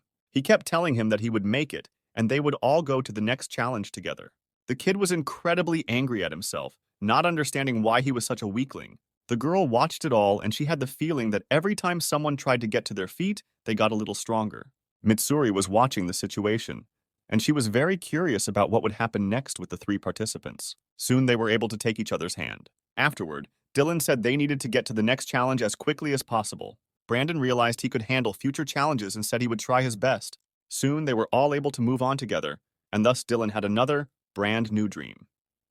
Dylan told Brandon to follow him, and they would soon reach the end of the challenge. Just as the kid realized he should walk a little further, he suddenly heard how bad he felt. This very second, he said he had a lot of fun when Brandon was around him. Afterward, he started laughing loudly at him, saying that Brandon would still come back to him someday. The boy turned back and wondered if his other personality really thought this was going to happen. Dylan asked Brandon what was wrong, why he had stopped where he was. But the man hesitated for a moment, whereupon Brandon said it was okay, he'd be right over. A little time had passed in this place, and now all those people who had been tested were still unable to get to the floor above. They were all firmly regretting what they had done in their lives. It was imprinted in their hearts. They said they almost died while they were in that nightmare. The guide said she would ask those downstairs to go to the exit, whereupon she turned around and said, "Now what about them?" She asked if everyone is all packed up at this location. Apparently, yes. The guide said that in that case, she would continue onward, but one of the boys thought to turn to her. That unknown guy asked her what she was even doing. The man asked what that was all about just now. What kind of test was it that they were all sweating like some cattle? The guy yelled that she was a pathetic guide who wanted to use their power for her own purposes, and also said that's why they're trained to do all this. Let him pass. He's sure good enough at it. He tells her to believe in him. In a fight, he's sure she's weaker than him anyway. He then walked right up to her and said he was going to make her let him pass anyway. The guide told all the people who passed to wait 1 second. She said these cases happen a lot on her shift, so have her do it now. The guide instantly moved from one place to the next, and it wasn't just teleportation. It was actual fast walking. She decided to run as fast as she could and also said she realized he might have some complaints. Oh, and also, it's true that they need individual help, like he said, but still, there are some criteria that she can't just take it and go rogue. The guide went right up to this guy, and the guy has to realize that the power they have. For this understanding, the ordinary unprepared person will not be able to pass the test. The guide immediately showed this peculiar man what power really was. So she approached him closely, providing him with his own hand, which was imbued with magical properties, as a weapon. The guide told him that they didn't want weaklings like him, so he would have to leave the premises anyway. The young man was very much frightened and realized that apparently, for nothing just took and expressed his complaints. Dylan, upon reflection, said it was something incredible that had just happened. Brandon thought he couldn't keep up with her movements, to which Dylan replied that she was a tour guide for a reason. The kid also found himself wondering something else. Since they have access to all the stories of the staircase, but the thing was, he had never heard the story about the guide. At first he thought it was normal, but then it still seemed strange. Brandon told the guide that he was suddenly curious about who the tour guides even were. The blonde suddenly wondered what the word guide could even mean in the understanding of this place. She suddenly realized that guides were a rather interesting concept, something like humans. The young man wondered what, it turns out there were still so many things they didn't know about the stairs. She looked closer and saw the very person who said it was all right. The girl decided to return to the subject. She said let them finally go ahead with the trial and also apologize to them, saying that the incident was very strange, so she hoped they would forgive her. The girl said that since they were all sorted out, they'd have to start from the beginning. The guide greeted them all again, specifically people from the A wing, then the people from B wing, and of course, what would you do without the C wing people? So, the most important thing, she said, is to thank them all for getting to a place like this. I mean, it's incredible how they all managed to come together in groups of 3. And besides, now she could talk about what lay ahead of them all. She decides to tell them briefly, but still. The young man immediately realized that a new adventure was about to begin, so he should listen to the guide more carefully. The girl said about what is at the end of the stairs. Still no one knows. There are hundreds of staircases that have already been explored, but still, how these adventures end, they don't know. And everything that is explored on the stairs comes courtesy of the border climbers. And just as importantly, she will now be able to tell all of them about how they won't be able to reach the border. There are only 3 options for this, and they will start with the first one as they will need to follow their instructions. Guides like her can give them assignments, and they can get to the border step by step in a similar order. And also, of course, pass all the tests for each step. It will be difficult, but she assures them all that if they pass all the tests, they will move up to the next steps. Then comes the second option of not following their instructions. Personally, she doesn't recommend doing that. After all, as well as walking along paths where there are no instructions, they will have a wide choice of paths. And of course, these paths can be both safe and very dangerous. The creatures on these paths, there's no telling what dangers there might be, and it could be very risky for everyone else. And of course, that means they'll all be risking their lives. And it's all up to them, so the choice is theirs. And of course, the very last option is the third option. If they have decided which path they will take, they can create or join a guild. This is the option that offers them complete freedom of choice. If they don't want to, no one will force them to join the guild. The guide also added that this is the end of the explanations, so everyone is free to proceed as they wish. And of course, there's a lot of speculation about what awaits them at the end of the stairs. But it's all just speculation. Let them remember all this well. Well, also, of course, there are those who doubt the latter and those who are deeply consumed with fantasizing about it. That's why they'll be sure later that this is the end of this staircase, and they'll be able to see it all together. Well, in the end, the guys were able to point out that after all, the guide was probably damn right that a guild would be a good thing. Still, they really don't know what the next challenge will be. It was at this point that the guide also said, please let them take the stairs to the next step and also wish them good luck. They all began to slowly climb up, and one of the men only laughed, saying it would be fun. The group that fought our protagonist and his friends was also fairly quiet. Brandon told the guy that they could actually go, and warned him that he'd be right over. Whereupon the young man decided to run up to them after all, at which the guide watched them and was very much interested. She suddenly wondered what might be next for that boy. The boy thought to appeal to the mysterious guide that they would see each other again someday. The one in turn only smiled and realized that there would probably be something extremely interesting later. She also said she was the one who sent those guys upstairs and also the second floor guide. And she has a question, but she doesn't know for sure if she's referring to herself or not. She doesn't know that for sure. The second floor guide said that those kids he mentioned got through everything with no problems, right? To which the third floor guide replied that yes, they all made it through, and he had already figured out where they were coming from. To which the one replied that although she didn't know all the details either, she said that there is nothing urgent for now. Let him continue with it. But something the one thought to say that yes, he understood. And also learned something still add the third floor guide, saying that this also actually applies. The one thought to say that yes, the first stage also confirmed it. The third floor guide said that if he noticed anything unusual, he should report it immediately. Whereupon the latter only laughed and said that the climbers might enjoy the moment for the time being, and she also realized that it was the will of the god Kainov that they would meet again soon. The young man started to climb higher with the guys, and Dylan realized that he should say, wow, I wonder why in his whole life he had walked on the stairs less than he did now. To which Brendan also added that something was making him a little wobbly. Just then the girl said, finally he sees something there, wow! The kid said, okay, it'd be funny if they found another stairwell they hadn't heard a word about. And he added that, even so, he didn't want to think about it at all. Soon they did reach that place, and the kid was able to spot an elevator. Stepping into it, he immediately realized that that elevator was too huge for a normal elevator. Wasn't it? He thought. Yes, and also strange. But he was probably wrong, because it was probably just an automatic door. They all decided to go inside to get a closer look at this room. The doors behind our heroes immediately closed behind them, which apparently were only open until that point, until someone walked in. All 3 of them were very surprised, and Dylan said that it looked scary, actually. But he also added that maybe they were testing their courage. The kid said, it's not like we're going to be attacked by a bunch of monsters when the doors open, right? Even though that's a problem for us, actually. And to add that, and yet, shouldn't they be ready to fight just in case? The young man didn't give any sign and just stood still, wondering what could possibly happen at all. Though, according to him, whatever it was, he could still get by along with his comrades.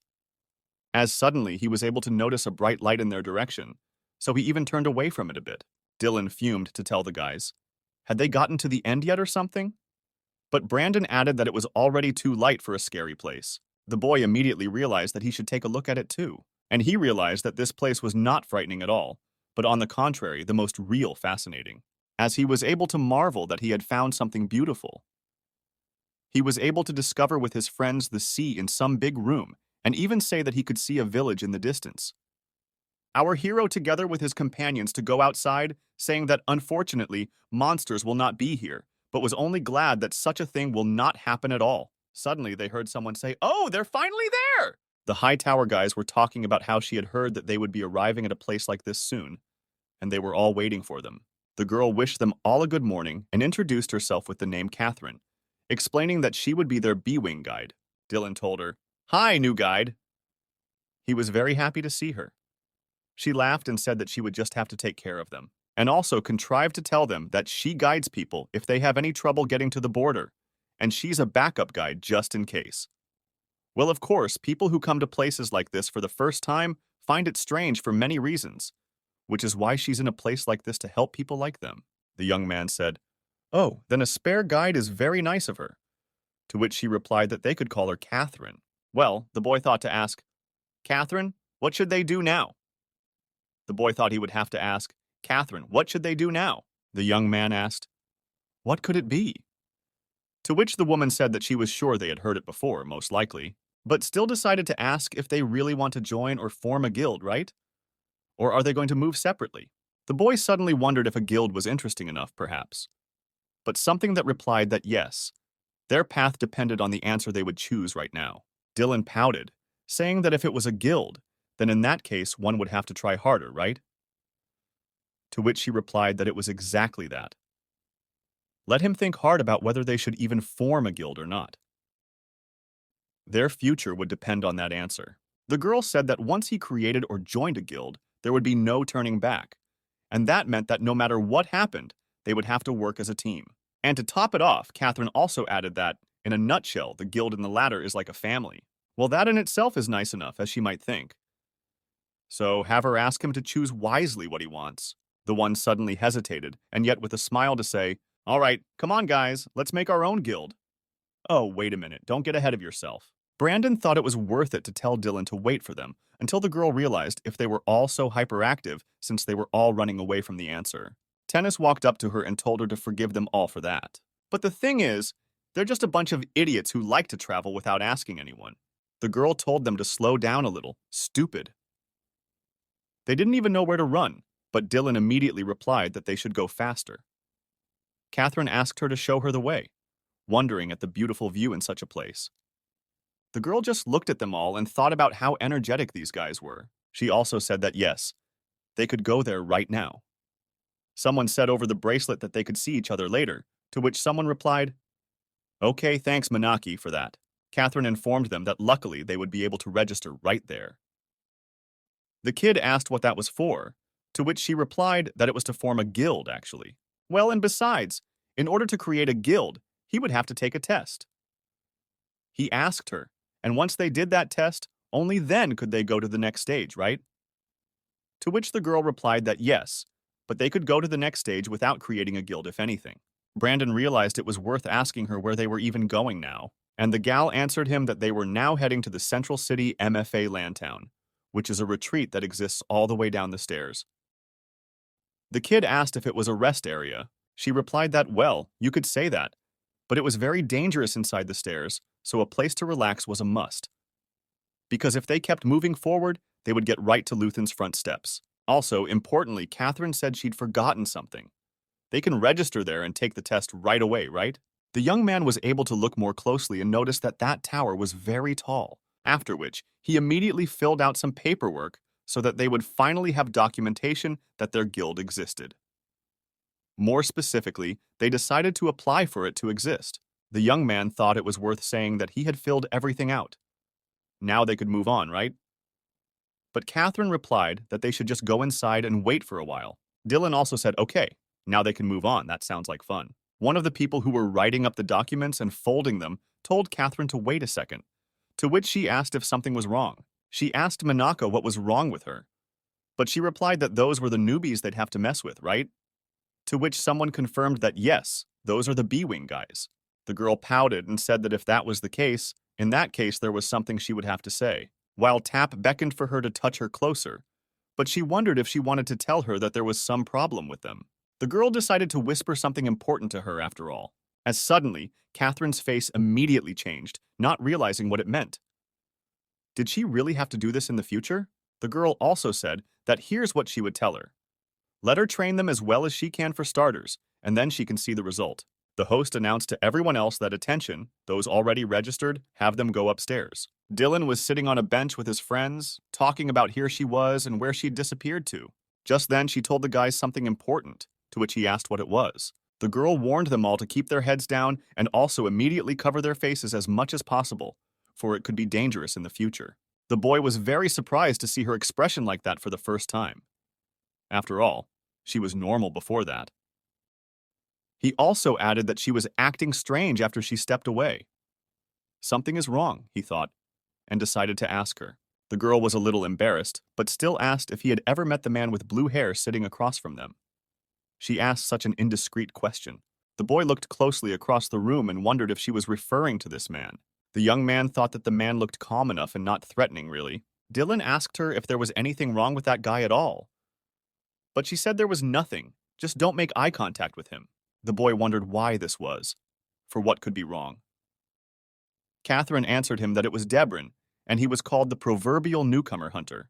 One of the guys walked on and accidentally caught the guy and apologized to him. The kid said it was no big deal, everything was fine. But suddenly he noticed the guy and said he didn't think he had seen them before.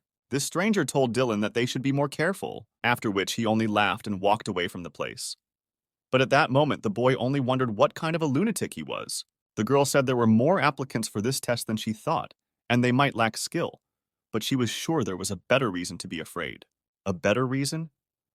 What was she talking about? He asked, to which she replied that it was Debrin's reason, but he still couldn't see what it had to do with him at all.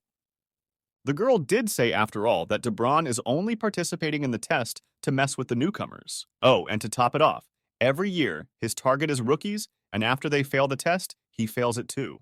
And most unusual of all, this guy never touches anyone he sees a second time, so more and more people try to avoid him. Dylan said what he meant by scary guy, after which he realized it was all very intriguing. Catherine also added that in addition, her friend said that they were the only newcomers to this kind of situation, and also the referral here was quite a complicated action. And so it's 100% chance that they'll be attacked by Debran? He asked. The girl bluntly said that that guy would try to kill Dylan if given the chance. The kid only smiled and realized he probably wasn't going to make it, and soon their trial finally began. The man who stood watching all this announced that if everyone was assembled, they would begin the ace game. The old man said they would now move on to the level check. Simple enough. As soon as Lilia's name is spoken, he will have to proceed to the soul measurement platform, he announced. Brandon really panicked and wondered what this was even an ace game. The host said that he would be the first to ask Mr. Judo to come out. While he was talking about it, the girl told him that the ace game was an assessment of each guild leader's soul level, and also by itself. There, the machine determines a number by which it will be possible to know how strong a person is, and the leader who gets the highest number chooses himself an opponent with whom he will fight one-on-one. All right, the machine reads 285 points. Let the next one go. The girl continued the conversation, saying that if he won one-on-one, he could create a guild without taking the test. The host said to pass the next one and asked Modalai to come to their stage. The girl said that if he faced an easy opponent, he could easily pass the test. The boy said, "Isn't it great at all to fight someone?" The girl replied that yes, only if he got the highest score. Catherine told the guy that it wasn't going to be that easy, since it was Debrin who had gotten the top score every time for the past few months. He suddenly wondered about that guy being so strong. Does he always target newcomers? Why would he be allowed to participate in the test? Catherine said they were only recruiting people to explore the stairs, as if to explain the situation. What kind of person he is isn't that important, she roughly figured. He'd probably say it was a stricter system than he'd ever imagined. But still, however, it's a rule. The announcer announced that Mr. Dorn would be next. The boy immediately laughed, anticipating the opportunity to see the result of his training. The young man looked closely and realized that it was the same crazy guy. Now it would be interesting to see what he was up to. The host announced the result, 689 points, but Muda Ray was still in the lead with his 1,100 points. The boy wondered if he really was such a weakling compared to him. The girl objected that that wasn't true. People who score around 700 points are stronger than he can imagine. The young man thought, yes, if that was the case, it would be interesting to see what his own result was. The girl hoped that DeBryan wouldn't take first place, and then everything would be fine. The host announced the next contestant, at which point the main character commented that if DeBryan was their leader, they would have easily taken first place. Brandon added that he was confident of their success. The girl, sitting back in her seat, pondered the fact that these guys, whom she had only known for a couple hours, were very hyperactive. The host invited Mr. Weejin to come to the machine, to which he merely smiled and said he would be right there. Dylan pointed out that that guy looked a lot like Brendan, just like a doppelganger. The boy inquired what doppelganger meant. The young man replied that the fellow was from Blender like himself. The boy clarified that Blender was the name of his town. The boy confirmed that yes, it was a beautiful town northeast of Treya. The guy asked why he didn't have ears like his, to which the young man replied that it was a long story. At that moment, the lad heard the announcer call out to DeBryan. The presenter asked Mr. DeBryan to come closer to the machine. The boy remarked that it would be interesting to see how many points he had, while Catherine watched and hoped it wouldn't be that many. The kid thought that no matter how difficult it was, he would have to take the test again to see how much his score increased. The boy said, okay, now they're going to see how good he is. The presenter announced that Mr. Bean had so far shown the maximum score, 1120 points, and invited the kid to come up to the machine. The boy stood in front of the machine, pondering if he could surpass the previous result and who to choose as an opponent for the future. He picked up the contraption, tried to do something with it, and then concentrated fully. The young man and the girl watched what was happening, realizing that now the guy had to show what he could do. All the spectators were greatly disturbed, having no idea what this man could show. A stranger who had previously confronted the guys said that obviously DeBryan would win this time. Soon the scoring stopped, and he scored 12980 points. The presenter was incredibly shocked by this man's result, thinking that it was just unbelievable. The host announced that this was just incredible, and this contestant is now in the lead with 12980 points. Everyone realized it was crazy, as that number was much higher than last year. They were glad they were not newcomers. The young man said, wow, he expected about this result from this person. The girl added that she had never seen a number higher than that. The kid noticed that he was paying attention to him. The boy glared at him, and it was clear from the look on his face that DeBryan had turned his attention to Dylan. The young man thought it would be funny. He said that the type was obviously a funny man. Catherine asked why he was looking in their direction. The host announced that Dylan was the last of the newcomers left on the roster. The kid realized it was his turn, and it was going to be awesome. The announcer asked Mr. Dylan to come to the machine. His friend said let him show them who's boss, to which he replied that he'd be back soon. The kid sweated a little, knowing that although his height wasn't great, he had enough strength to surprise some people. The onlookers stared at him, not understanding who it was, but realizing that the guy was probably in big trouble since DeBryan was targeting him. The stranger chuckled, realizing that this guy was clearly out of luck. Catherine looked at all of this and asked only that Dylan not fall too far behind the others, and then everything would be okay. The kid took the thing in his hands and said he had to hold the thing. An onlooker asked what they would think about afterward, to which the kid replied by asking if he was really thinking about the idea. And he added that DeBryan would take first place again, so they could go out to eat. The young man realized that he might not stand out much among them right now, but he wouldn't hold back his strength.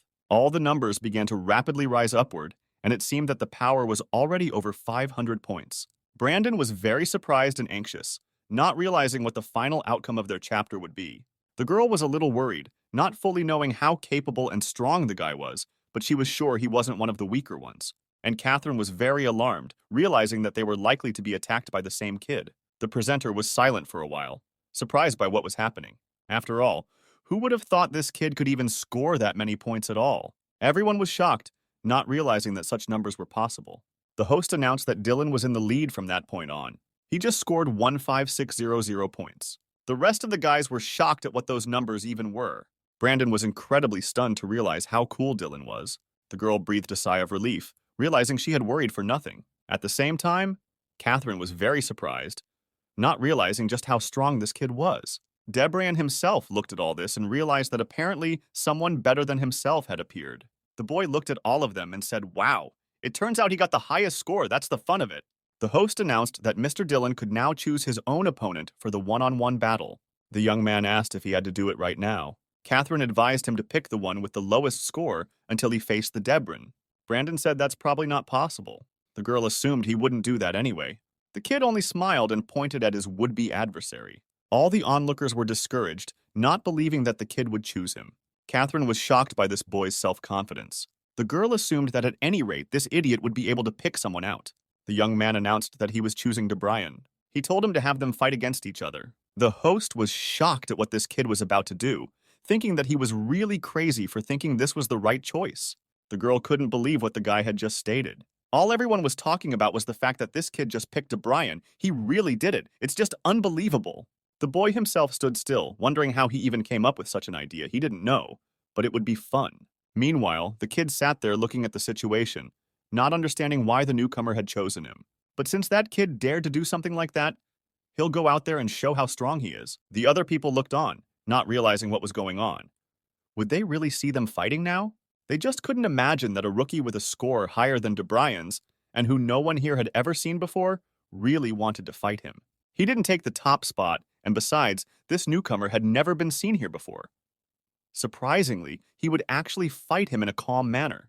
The audience simply couldn't imagine that he would actually dare to challenge DeBron to a duel. The girl was still in a stupor and didn't understand why he would do such a thing. If he wanted to win, he'd better pick someone weaker. The host announced that the battle would be one-on-one, and the goal of this fight is only one: to defeat the opponent. Either they can refuse or force their opponent out of the arena. If everyone understood what he said in that case, good.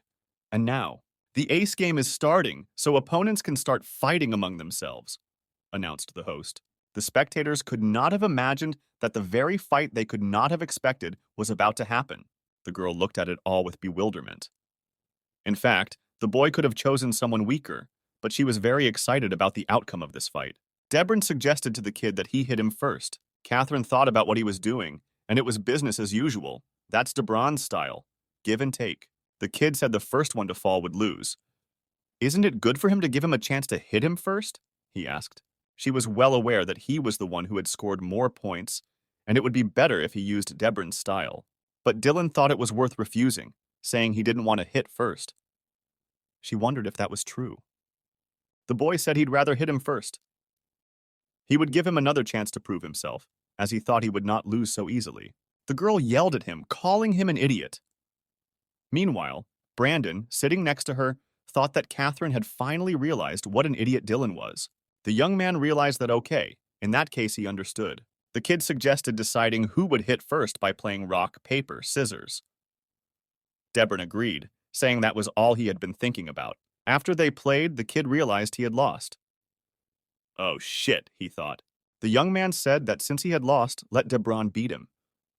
Everyone else was watching and didn't understand what was wrong with this guy.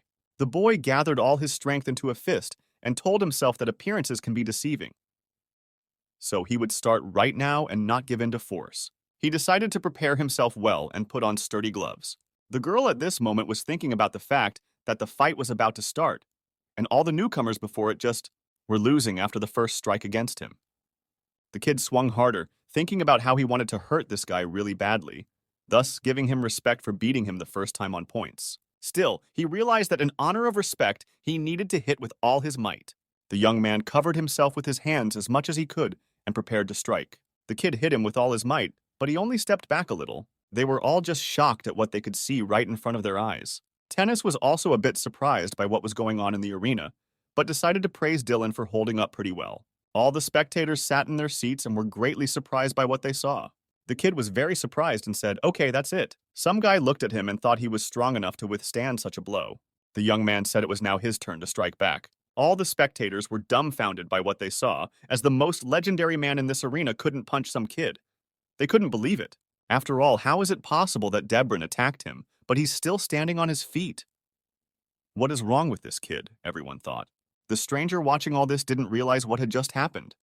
Had he struck him weakly? The kid said, "So it's his turn now, right?" He warned that he could hit hard too, so let DeBron get ready. Debrin braced himself for the blow, putting his arm forward. The kid gave him a good smack too, and he was able to stand still. But during this blow, DeBron felt an incredible strength, for his arm directly trembled. The boy asked him, "How's he like that punch? Harder than he thought, right?" Debrin took a closer look at the hand and realized that it was indeed something incredible. After all, if it had been a normal punch, his arm wouldn't be shaking from pain right now. The kid smiled, realizing that this was probably going to be fun now. That's why he immediately struck back, lest DeBran think he was really weak. He also added that it's a really fun activity. Who would have thought? He said. As soon as the kid hit him, the young man immediately flew far enough away from the blow. The boy in turn even slid back a little and realized that it was really powerful, after which he immediately touched the ground, realizing that it was even too much. His friends were very much surprised, not realizing what had happened there, but clearly aware that it was very much so. One of the strangers chuckled and said that, as he thought, what had happened earlier must have just been an accident. All the spectators felt a little discomfort again, not realizing who was stronger. After all, the kid immediately fell down, but that guy seemed to be really stronger. But the young man began to rise to his feet anyway. Soon the kid said, "It's his turn again, right?" Debran was very surprised at what was happening while the announcer was saying that they'd never seen anything like this. Who was this kid fighting Debran? He said, "Come on, let him do it soon." Brandon said that Dylan didn't seem to have an easy time beating him, but he was still confident that Dylan got the top score. Catherine understood, and so she said that the points showed soul potential and didn't particularly affect performance in battle, as their skills were more a function of their experience than points scored on the machine. The kid told the young man not to hold back and hit him with all his might, as it would be much more interesting. "He's not going to just end it like that, is he?" he asked. The boy answered him. "And now the best part is that he can persuade." Our protagonist said, "If it's what he really wants, then in that case, okay, I'll give you the blow you so desire." After all, he was preparing it for special occasions, he continued. The kid pulled himself up, realizing that it would probably be better now. After that, they glanced at each other and realized that they were about to have the most real great fight between them. The boy immediately attacked the guy so that he felt a high probability of being hit. The young man looked at all of this and began to realize that the soul flow had changed in that guy, and it made him think that the guy was probably stronger than he looked. The boy decided to spell out what he had just done to reinforce the extreme version. He immediately tried to punch the kid, though he realized he was hoping the kid was really strong and could block his punch, as he didn't want to hurt him. As soon as the kid started touching the guy, the one, in turn, immediately realized that this boy's movements had changed slightly, and those very movements just stopped on the spot. The young man realized that it sounded fun enough, so he wouldn't just give in. Taking a closer look at him, he realized that he too had decided to shine, and quite a bit. They were both beginning to realize that this was about to get a little too much fun. After which, there was a small but extremely huge explosion right in this arena, causing the presenter himself to become very frightened. Taking a closer look, he didn't realize at first what had even happened. The host told all the viewers that Dylan's attack was the result of a huge explosion, so he can't figure out who won there. Suddenly, I could see that this is what it was all about. The young man was behind him, and everything was such that he found himself outside the arena, thrown outside of it, to which the boy replied that it was a really hard battle. Also, that kid said, so by the rules of the game as he expected, Debran won again. Just as suddenly, he immediately noticed something unbelievable. The announcer told all the spectators that Debran was also outside the arena. And it turns out they both are. A clean sweep or just a real draw. The guys were very surprised at what even happened, as Debran also flew outside the arena. How could that even happen? Brandon said that Dylan's attack probably should have been and was strong. The girl said that not at all, he had left the arena on purpose. They were very surprised at this and asked why on purpose. Tennis said Debran parried Dylan's attack and their attacks bounced off each other. And as a result of that, Dylan was thrown backwards, but Debran was only pushed back a little bit. Also, importantly, they have completely different weights, which is why it happened the way it did. Well, of course, for whatever reason, he himself went outside the arena to surrender or make a draw. The girl honestly couldn't understand but why he did that in the first place, to which Brandon said that maybe he was scared of Dylan's power. The young man still got to his feet and said, "Isn't that too much? Wasn't he supposed to stand still?" And now it was his turn to attack. The audience didn't understand what was going on and thought, what does this even mean? Was he really defending himself? Debran thought about it and realized he could find no justification for his action. The blow was more dangerous than he could have imagined, and it was his mistake. So he apologized. He also added that he admits defeat, so he surrendered. After saying that, the kid only smiled. Still, I decided to tell him something. He asked if Debran thought he could hold off a punch like that every round if he fought at full strength. But he only smiled and laughed back, for this boy amused him. The others couldn't imagine that this was crazy. After all, the newcomer had actually defended himself. They wondered if there could be any connection between Dead and the newcomer. The kid said that after a long time in this place, it's finally getting more fun, and that makes him happy. The announcer announced that the Ace game had ended in a tie and asked both contestants to return to the waiting area no matter what happened. Everyone saw the guy and told him it was an awesome fight, and he did a good job. They started praising him, saying that Debrin was definitely scared. You could tell by his facial expression. They also noted that Dylan is cool with that kind of power. But the man responded by saying he didn't think his opponent was scared. Afterward, they sat down and said that he had indeed defeated Debran. The girl asked what he meant by that. Suddenly, he wondered what was wrong. The soul he'd felt when Debran had struck back had been awesome. He realized that he was glad to bounce back from his opponent's attack. But still, if Debran's soul could get him, he might die. And importantly, Debran kept him alive for another fight. He was disappointed and felt he had lost in the end. The girl said that Debran had taken complete control of the match. Brandon was sure that next time Dylan would be able to beat him. Alicia shouted and said how dare he look down on him. He would pay for it with his life. Brandon replied that he would definitely tear him in two. The girl was slightly frightened and wondered what this sudden burst of strength was. She certainly doesn't understand these guys. Dylan said he'd deal with him easily next time, to which Brandon replied that he'd kill him then. The girls just looked at this and realized that they were unlikely to have a healthy environment. Catherine also reflected that it was probably incredibly hard with these guys. The girl was glad that at least Catherine was normal. Otherwise, she would have definitely lost her mind. The old man said he would start explaining what the preliminary round is. The preliminary round will be for survival, and everyone, including the leaders, will participate. The order of battle is completely random. He asked the Wise Guild and Peter's Guild to enter the arena. The boy came up to them and said he was looking forward to this wonderful round. The old man announced that all guild members except the leaders were now leaving in the order listed. Someone pointed out that these guys are pretty pathetic. The girl said that their personalities are much worse than they seem at first glance, Mr. Dillon. All the other guys fought amongst themselves with rather brute force. The girl watched them and thought that they did seem insignificant compared to those two, though she doesn't know how. But she is slowly being influenced by their words. The guy asked Catherine what the test would be after the prelims. She said it was about the final round, right? So she immediately said she didn't know what was going to happen there, since all her rookies were out after the qualifying round, and she had never seen the finals. A young man came up to her and told her that this would be her first win with the team, right? But she asked why a win at all. He went on to say that Dennis would nail them all, and they would win, which meant she would too. She suddenly wondered what this guy was even talking about. Would her pledges really win? The girl pondered that despite the large number of participants, it might be true. She glared and said that they would try to win properly then. She also realized that, strangely enough, she was getting into it. The kid said they had a chance, so they'd be fine. They all started cheering and saying they were going to nail everyone and win anyway. As the girl watched this, she thought the hesitant look and disappointment was just right for her. Dylan said that then they should analyze the opponents and watch their fights.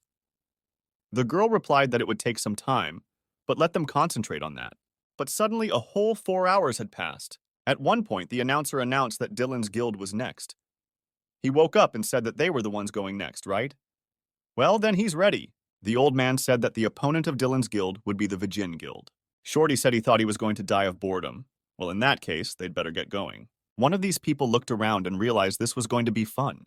Looking closer, he spotted some little kid. And immediately he smiled very much, for it might be the very man who would fight him.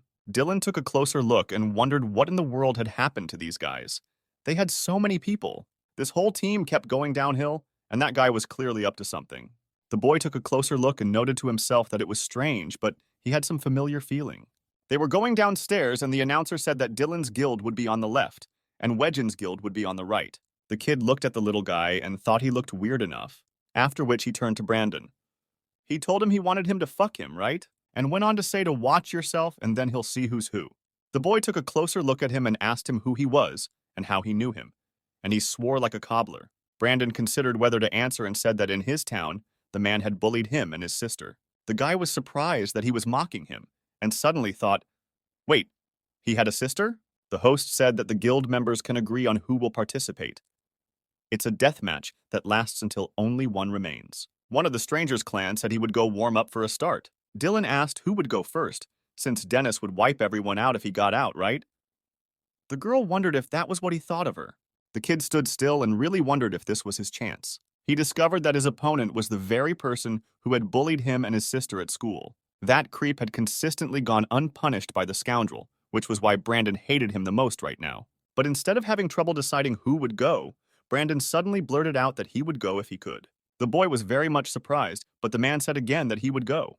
He asked, it wouldn't be bad if he went first, would it? Dylan asked Tom if they were sure everything was all right. It wasn't that he was worried, but tennis could do everything for him. Tom replied that he could handle everything on his own. After that, Tom looked at the guy and figured out what to say to let him do it on his own after all. The young man could see how bright Tom's eyes were shining now, and thought about letting him get in the ring after all. Dylan said he believes in Tom, which is why he will let him in the match. Tom thanked Dylan, saying it meant a lot to him. After that, Tom immediately entered the ring, realizing that now he would be able to show everything he had learned with his sister in school. Pet the cat.